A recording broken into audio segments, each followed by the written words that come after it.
ដាក់ពាក្យស្នើសុំសេវាសាធារណៈត្រូវចំណាយពេលយូរមិនចង់ជួបផ្ទាល់ជាមួយមន្ត្រីនិងពិបាករងចាំប្រព័ន្ធសេវាសាធារណៈ Digital ជាថ្នាំមួយដែលត្រូវបានអភិវឌ្ឍឡើងដើម្បីធ្វើឲ្យសេវាសាធារណៈកាន់តែងាយស្រួលលឿនជាងមុនអាចចូលដំណើរការបានគ្រប់ទីកន្លែងនិងគ្រប់ពេលវេលាសូមស្វាគមន៍មកកាន់ប្រព័ន្ធផ្ដល់សេវាសាធារណៈ Digital របស់ក្រសួងឧស្សាហកម្មវិទ្យាសាស្ត្របច្ចេកវិទ្យានិងនវានុវត្តន៍ជាមួយប្រព័ន្ធផ្ដល់សេវាសាធារណៈ Digital របស់ក្រសួងលោកអ្នកអាចចូលប្រើប្រាស់ប្រព័ន្ធនេះបានគ្រប់ពេលវេលាគ្រប់ទីកន្លែងនិងទទួលបានបទពិសោធន៍សេវា Digital ដ៏រលូនដំបូងគ្រាន់តែចូលទៅក្នុងប្រព័ន្ធសូមជ្រើសរើសប្រភេទសេវាដែលលោកអ្នកត្រូវការរួចចុចលើប៊ូតុងស្នើសុំនៅក្នុងអគ្គនាយកដ្ឋានសហគ្រាសធុនតូចនិងមធ្យមនិងសិប្បកម្មមានចំនួន6សេវាអគ្គនាយកដ្ឋានឧស្សាហកម្មមាន8សេវាមជ្ឈមណ្ឌលមេត្រាសាស្ត្រជាតិមាន2សេវាវិទ្យាស្ថានស្តង់ដារកម្ពុជាមាន8សេវាអគ្គនាយកដ្ឋានវិតម្លៃទទួលស្គាល់នៃកម្ពុជាមាន1សេវានិងមន្ទីរពិសោធន៍ជាតិវិទ្យាសាស្ត្របច្ចេកវិទ្យានិងនវានុវត្តន៍មានចំនួន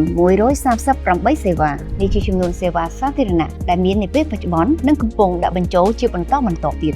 សូមចូលរួមប្រើប្រាស់សេវាសាធារណៈ Digital របស់ក្រសួងឧស្សាហកម្មវិទ្យាសាស្ត្របច្ចេកវិទ្យានិងនវានុវត្តន៍ដើម្បីភាពងាយស្រួលចំណេញពេលវេលានិងថវិកាសូម scan QR code ដើម្បីចូលប្រើប្រាស់ប្រព័ន្ធ